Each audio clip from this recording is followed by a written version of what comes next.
think that getting 8 hours of sleep is going to make you wake up the next day full of energy, you've been lied to.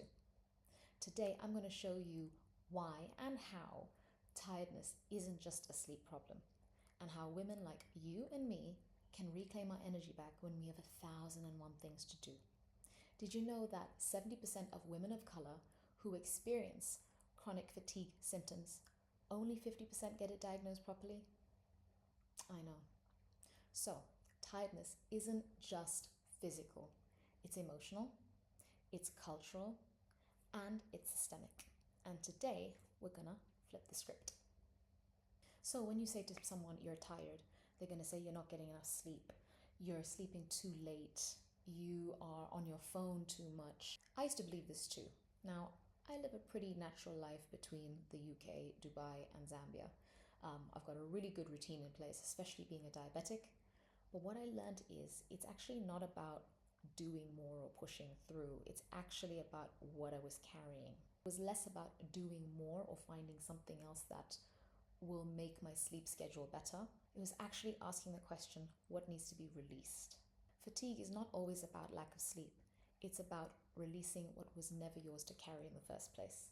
So think about it. What's actually draining you? So as a woman and as a woman of color, there's always this tacit understanding of she can do more, look after this one, look after everyone else and yourself last. There's these cultural expectations, these family roles that we carry, and we don't really stop to think, does this actually serve me? Or if I am supposed to do this, where do I fit in? You know, it's always about everyone else, but anytime you take a break for yourself, it's like, oh, I've got a little bit of oxygen, you know? That should already be carved into your time. And being aware of that and taking some time out for yourself to say, I can't give from an empty cup. If I'm actually feeling unwell or if I'm actually feeling quite tired, to say, listen, I will do XYZ, but I can't do the extra bits too. This idea of the strong woman syndrome, it's so ingrained in our psyche, our DNA, it's generational, and it's tiring, it's freaking exhausting, right? So my tip is do an energy inventory. At the end of the day, if you can journal it, if you can carve out the time to do so, please do. Otherwise, do it on your phone, on your notes app, and just write out what or who drained me today. Because if you can start seeing a pattern that's happening, then you know, okay, I need to keep myself away from this person, or I need to stop doing this that's making me more tired. Because if you can't make yourself accountable, then who will? Number 2, blood sugar crashes. Now, you don't have to be diabetic like me to keep your sugar levels under control, because even as a non-diabetic, depending on whatever you eat, your sugars are going to go crazy, and that'll make you tired because the high spike will give you energy, and then the drop, you're just going to feel exhausted. If you're non-diabetic, you still go through this, so choose better foods. If you're starting your day off with a bowl of cereal, let's just say, that's sugary and it's carbs, you're going to have a spike and it's going to drop. And what'll happen is that'll keep going throughout the day. It'll just keep rolling on. But if you start your day off with protein, good fats, so avocados, eggs, you're going to have a really steady sugar to start the day off. And then the rest of the day will roll on. So your energy crashes will not be there. Imagine being tired every time your sugars drop or go high during the day. By the end of the day, you're going to be done. But imagine you started your day off so solid and stable, and that keeps going throughout the day. Your tiredness is not going to be like a draining tiredness. You'll just have a good day. Okay, we all can't get away from scrolling. But the thing is, I don't know why the internet's called it doom scrolling, because that means you're looking for problems and negativity, and you're going to look at someone's life and be like, oh, they have this and I don't have this. No, I'm not going to stop you from scrolling, but we're going to, again, flip the script. I'm going to call it joy scrolling. So what you do is find 5 to 10 accounts that you do like, that nourish your soul, that are really happy and joyful and don't make you feel less about yourself. I'm not saying that you go out and look for accounts that make you feel less of yourself, but you start looking at people's lives and it's very aspirational, but that puts you lower. That puts you like, oh, I don't have that. Unless you are looking at it and saying, I want that. But even that, you want something that's going to make you feel happy about yourself, that's going to affirm who you are right now. I mean, you might love cooking. Follow a whole bunch of healthy cooking recipes. I'm not going to say don't follow the guy who makes burgers, I'm just saying. But if you want something that's healthy and joyful and nourishing, follow that lady who's making things out of like organic foods. Because you'll be like, oh, I don't usually buy courgettes. What could I do with a courgette? Or I don't actually add fruits into my salads. Ooh, how could I add that in? I don't add nuts into my pastas. And that's really good for cycle syncing. How do I do that? Be more intentional and mindful of those that you're following online, because we can't stop all of us from scrolling, but make sure it's joy scrolling and not doom scrolling. So when you do go to bed, if you are looking at your phone at bedtime, you go to bed with these positive thoughts subconsciously sitting in your mind. It's going to do you wonders. I'm not going to take away from the fact that we all do go through certain moments of loss or grief, whether it's a friendship, whether it's a family member, whether it's your old life. Instead of avoiding those feelings and being toxically positive, but what I suggest you do is take a moment where you light a candle and you write on a piece of paper what you're feeling and burn that paper, because then you're letting that feeling go. You're physically getting rid of it. Why I say this is because our bodies hold a lot of emotion, and sometimes we have a lot of thoughts just continuously running in the background, and it's almost like revving a car or burning an engine. That's what you're doing with your mind. And then a lot of times when you get sick, it's because your mind just won't stop. This is something that I sometimes do. If I don't burn the paper, I rip it and I just release it. And I actually say, I'm releasing this now. This is no longer me, or this is no longer part of me, and I'm ready to receive the next part of my life. Also signifies to that around you, but also your cells. Every little cell in your body is listening to everything you're saying. Like they're this army wanting to look after you. And the more you keep putting this kind of what's going to happen, oh, this happened, oh, I'm feeling really sad. And I'm not saying don't feel sad, but those 10 minutes that you just sit down and you write it, that's honoring the feeling. But you can't dwell in that. So you have to move with it. You have to say to your body, you have to say to the universe, if I let this go, there's a void, there's a space. Please fill it with something more positive. And you have to make that intention, because otherwise that revving of those negative thoughts is burning your engine. You are going to be so tired and you don't even know why. So this happened to me. I've been pushing for my big diabetes awareness campaign to the point where like I know what people need, because people come to me on the ground saying my sister passed away, my brother is sick, so-and-so's lost a leg. And me being diabetic for 30 years, it breaks my heart, because I know there's so many easy ways, especially for type 2 diabetes, to look after oneself. So I was doing the radio and I was speaking with Diabetes Association and I was doing, TV events, and I was everywhere and anywhere at the same time, because I knew what needed to be given to help people. But what happened was, I didn't realize that the world around me hasn't caught up to the reality I see. I've been diabetic for so long, people are only seeing diabetes now, even though it's been sitting in bodies and systems, cultural systems, for the longest time. Because I've lived and breathed it, I've done it successfully. I want to stop it in its tracks before it starts affecting people's family life, work life, etc. Especially if it's type 2, because it's so much easier to control than type 1.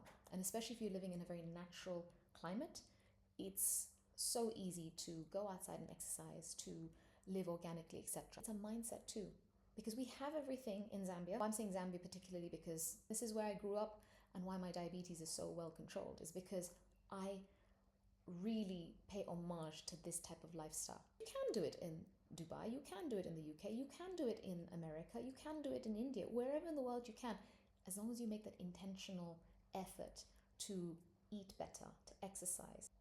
Government, corporations, etc., because it hasn't reached those levels, and even if it has, there's so much stigma in communities of color that we don't talk about it, and we don't have enough infrastructure around it to say this is actually reversible. See how that stress on me, I'm like, guys, we can just fix this now. Pushing and I'm pushing and I'm pushing and I'm pushing. And then I realized, you know what? People will learn in their own time. And the more I keep talking about it, yes, I can do my part, but I shouldn't be bleeding for it. And what ended up happening is I was helping everyone else except for myself. And that's why I'd be getting so tired. I would go to bed and wake up after 10 hours of sleep. I know, still tired. And I'd end up taking naps during the day because I was so drained. And it wasn't a physical drain, it was emotional. My cells were like, the army, our little army is done. We're like, no, she's not going to listen to us anyway.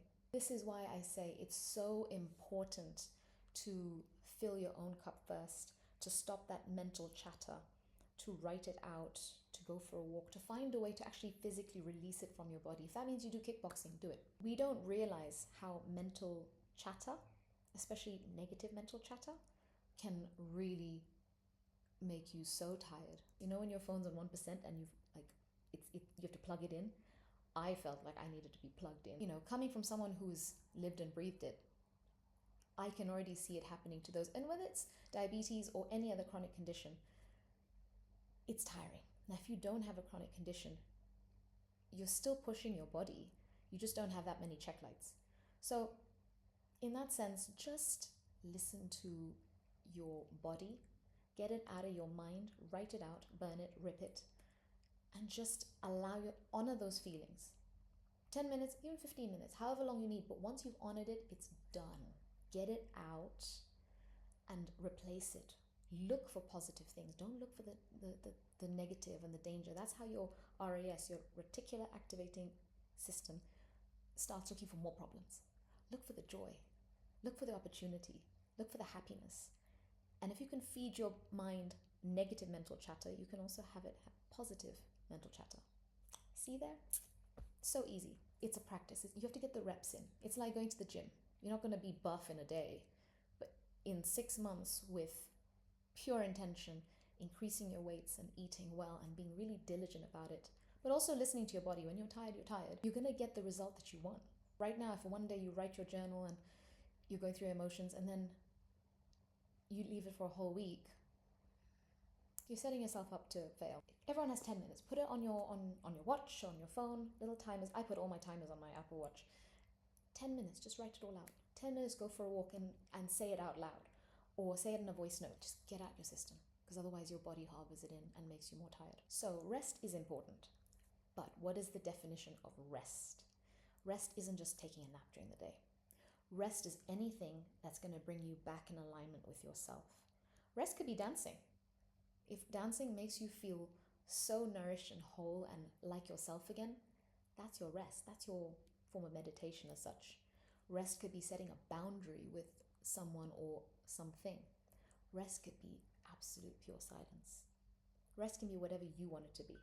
Rest is anything that brings you back to your soul. For me, when I moved back to Zambia, I struggled with rest because there was a version of me that had grown up here around certain systems, family systems, work systems, friend systems. And I guess my form of rest would be going out with friends or sitting with the family after dinner and watching a movie. As I've gotten older, I realized these things don't necessarily nourish me the way they used to. Now, a walk in my garden does. Now, going for my Pilates class does. Learning to say no to friends, to work, to certain people has become my biggest form of rest. Especially coming from a traditional cultural society where it's difficult to say no, especially when there's expectations of you as a woman, or when you've always done a certain thing and now suddenly you are like, this doesn't really work for me. You don't want your friends or those around you to say, oh, she's become too bougie, she wants to be this, she wants to be that. That's been hard. Your true friends or your family or those around you, if they respect your growth, they will understand that boundary and will grow with you. Especially when you come from a small community, what will they say? Who's going to do this? There's so much, again, mental chatter. You got to be brave because the only person looking after you is you. So make sure that if setting a boundary gives you the rest that you need because you release things, people, environments that don't serve you anymore, do it. You need you. You really do. So little things, going for walks, doing a little dance practice, going for Pilates, journaling, coloring, voice notes. I mean, I love sending a voice note to myself because I just want to hear what's going on in my head. I process by talking out loud. That's a way in which I rest my mind because it's out of my system. Going to the gym, lifting some heavy weights, These are little micro practices you can do to release what's in your body and in your mind so that you're not running the engine and you don't get so tired. So, rest isn't passive, it's an active return to yourself. It's an active process for you to feel in alignment with you and your soul. If you're feeling tired all the time, it's not because you're broken, it's not because you're unhealthy. It's just that the world has been too heavy on you, and now you're strong enough and informed enough to start putting certain things down. This season isn't about pushing harder, it's about healing smarter and taking time out for yourself to rest, align, and find you again. So tell me one thing that you're going to do this week that you are going to release to protect your energy. And if you found that this resonated with you, please subscribe, like, and comment below. We're building a wellness space that finally looks like us. Remember, you don't need to be fixed, you just need to be restored.